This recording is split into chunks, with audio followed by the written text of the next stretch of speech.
Kristuslah cahaya yang menerangi para bangsa.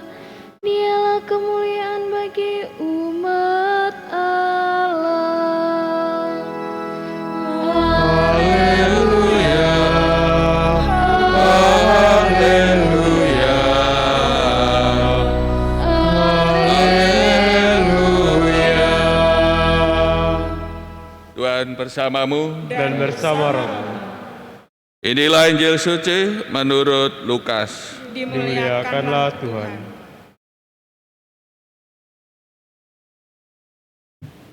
Ketika genap waktu pentahiran menurut hukum Taurat, Maria dan Yusuf membawa kanak-kanak Yesus ke Yerusalem untuk menyerahkan dia kepada Tuhan. Seperti ada tertulis dalam hukum Tuhan, semua anak laki-laki sulung harus dikuduskan bagi Allah. Juga mereka datang untuk mempersembahkan kurban menurut apa yang difirmankan dalam hukum Tuhan, yaitu sepasang burung tekukur atau 2 ekor anak burung merpati. Adalah di Yerusalem seorang bernama Simeon. Ia seorang yang benar dan saleh hidupnya, yang menantikan penghiburan bagi Israel. Roh Kudus ada di atasnya, dan kepadanya telah dinyatakan oleh Roh Kudus bahwa ia tidak akan mati sebelum melihat Mesias, yaitu Dia yang diurapi Tuhan. Atas dorongan Roh Kudus, Simeon datang ke Bait Allah. Ketika kanak-kanak Yesus dibawa masuk oleh orang tuanya untuk melakukan apa yang ditentukan hukum Taurat, Simeon menyambut anak itu dan menatangnya sambil memuji Allah. Katanya, "Sekarang Tuhan, biarkanlah hamba-Mu ini pergi dalam damai sejahtera sesuai dengan firman-Mu. Sebab mataku telah melihat keselamatan yang daripada-Mu, yang telah Engkau sediakan di hadapan segala bangsa, yaitu terang yang menjadi pernyataan bagi bangsa-bangsa lain dan menjadi kemuliaan bagi umat-Mu Israel." Yusuf dan Maria amat heran akan segala sesuatu yang dikatakan tentang kanak Yesus. Lalu Simeon memberkati mereka dan berkata kepada Maria, ibu anak itu, "Sesungguhnya anak ini ditentukan untuk menjatuhkan atau membangkitkan banyak orang di Israel, dan untuk menjadi suatu tanda yang menimbulkan perbantahan, dan suatu pedang akan menembus jiwamu sendiri, supaya menjadi nyata pikiran hati banyak orang." Demikianlah sabda Tuhan.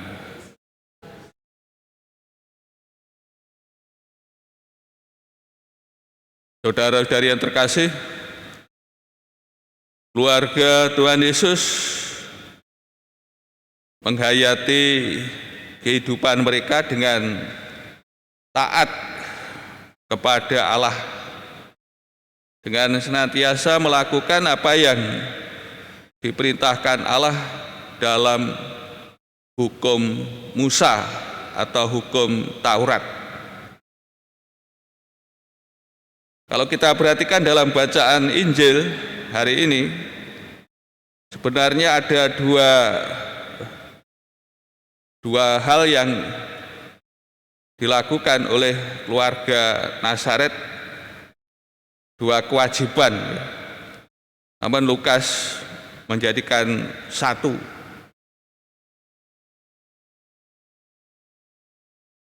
setiap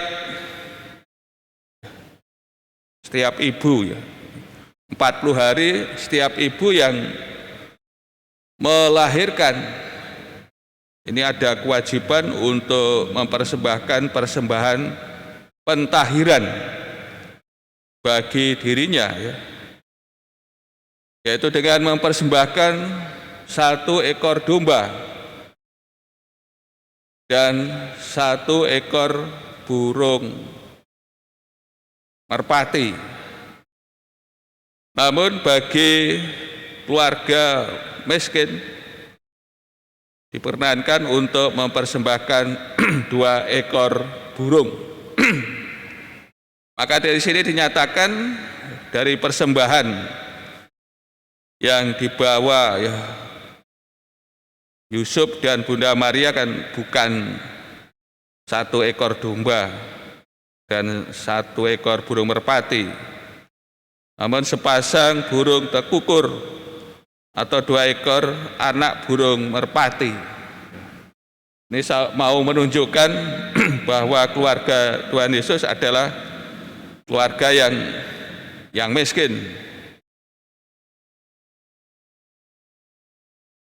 Pada usia ya 40 hari, ini bayi ya Mas Yan ya, bayi Yesus dibawa oleh Yusuf dan Bunda Maria ke Nisah.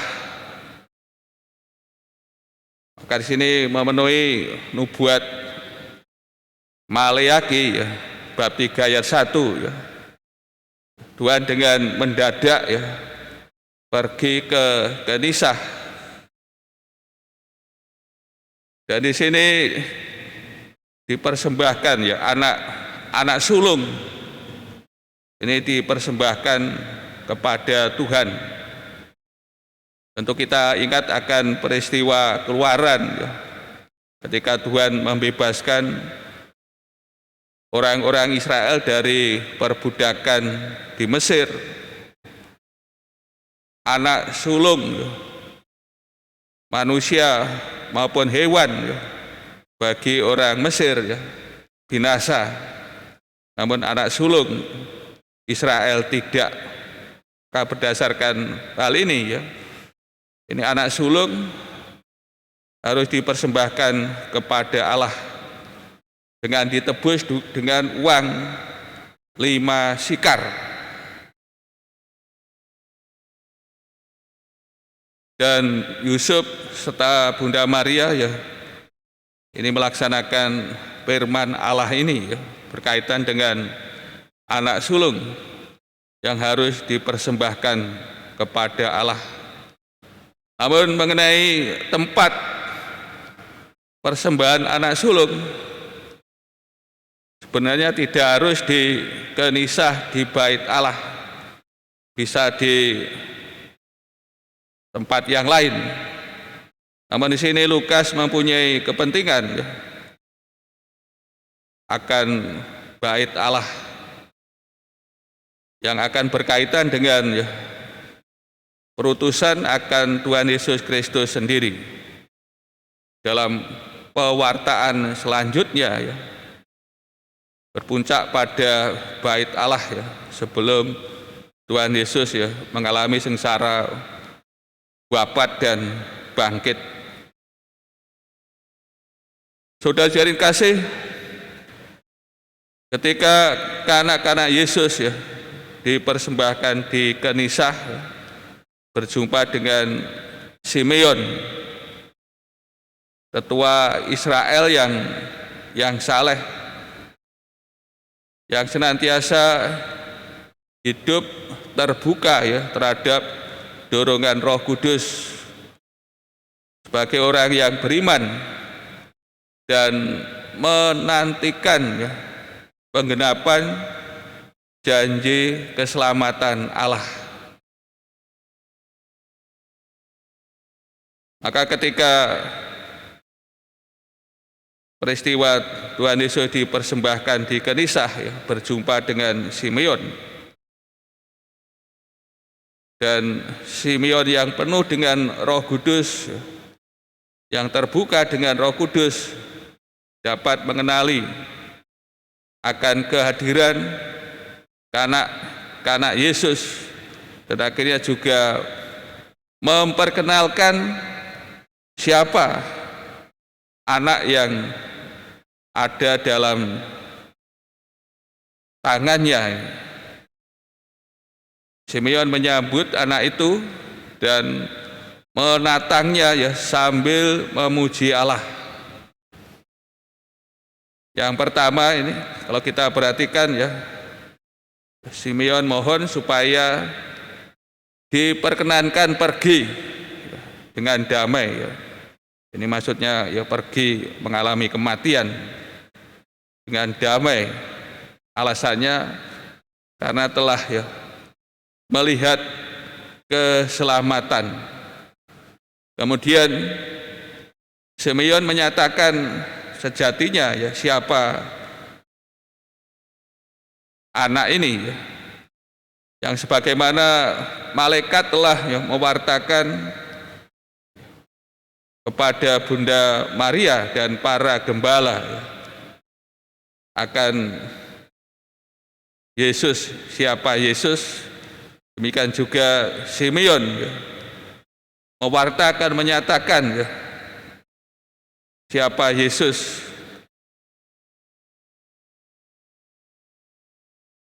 yaitu terang yang menjadi pernyataan bagi bangsa-bangsa lain dan menjadi kemuliaan bagi umatmu Israel. Ketika mendengar pewartaan Simeon, Yusuf dan Bunda Maria amat heran ya. Kemudian lebih lanjut Simeon ya, memberkati mereka ya, dan juga menegaskan kembali ya, siapa bayi Yesus ini. Sesungguhnya anak ini ditentukan untuk menjatuhkan dan membangkitkan banyak orang di Israel, dan untuk menjadi suatu tanda yang menimbulkan perbantahan, dan suatu pedang akan menembus jiwamu sendiri, supaya menjadi nyata pikiran hati banyak orang. Dinyatakan bahwa Bunda Maria ya akan mengalami, digambarkan ya, suatu pedang akan menembus jiwamu sendiri. Tentu kita melihat dan mendengar ketika Tuhan Yesus berada di bait Allah dan dicari oleh Yusuf dan Bunda Maria, dan memberi jawaban kepada orang tua bahwa ia harus berada di bait Allah. Tentu hal ini ya ibaratnya hati Bunda Maria ya ditembus oleh pedang. Dan juga ketika Bunda Maria mencari putranya, dan Tuhan Yesus memberi jawaban yang menjadi saudara, menjadi saudari ibunya, mereka yang melaksanakan ya firman Allah. Tentu Bunda Maria mendengar jawaban putranya seperti ini ya, gambaran seperti yang disampaikan Simeon, suatu pedang akan menembus jiwamu sendiri. Saudara-saudari yang terkasih, melalui peristiwa Tuhan Yesus ya dipersembahkan di Kenisah, menyadarkan kepada kita bahwa diri kita ya, hidup kita merupakan ya anugerah dari Allah ya, pemberian Allah ya semata. Ini menyadarkan kita akan diri kita. Maka hendaknya hidup kita, diri kita juga dipersembahkan kembali ya kepada Allah ya, sebagaimana diteladankan oleh keluarga kudus Nazaret, menyadari bahwa segalanya milik Allah dan harus dikembalikan ya kepada Allah. Dan kita diberi teladan ya, dalam menghayati hidup dalam pribadi-pribadi yang disebutkan dalam bacaan Injil ya. Yusuf, Bunda Maria, Simeon sebagai pribadi-pribadi yang senantiasa mentaati ya, kehendak Allah ya, taat kepada kehendak Allah ya, melakukan apa yang dikehendaki oleh Allah ya, dengan hidup saleh ya, hidup berkenan kepadanya. Dan juga seperti Simeon yang senantiasa terbuka oleh rahmat Roh Kudus ya, membuka diri ya, terhadap Roh Kudus hingga Simeon ya, dapat mengenali anak Yesus yang masih bayi, dan dia dapat mengenali bahwa dia adalah terang bagi bangsa-bangsa. Dan akhirnya Simeon juga mewartakan siapa sejatinya anak ini. Maka hendaknya juga dalam hidup kita dapat mengenali ya, kehadiran Tuhan kita yang telah hadir di tengah-tengah kita ya, Sang Immanuel, Allah beserta kita. Maka hendaknya kita dalam hidup ini senantiasa mengenali akan kehadirannya dan juga akhirnya bisa mewartakan, menghadirkan dia ya, dalam seluruh hidup kita.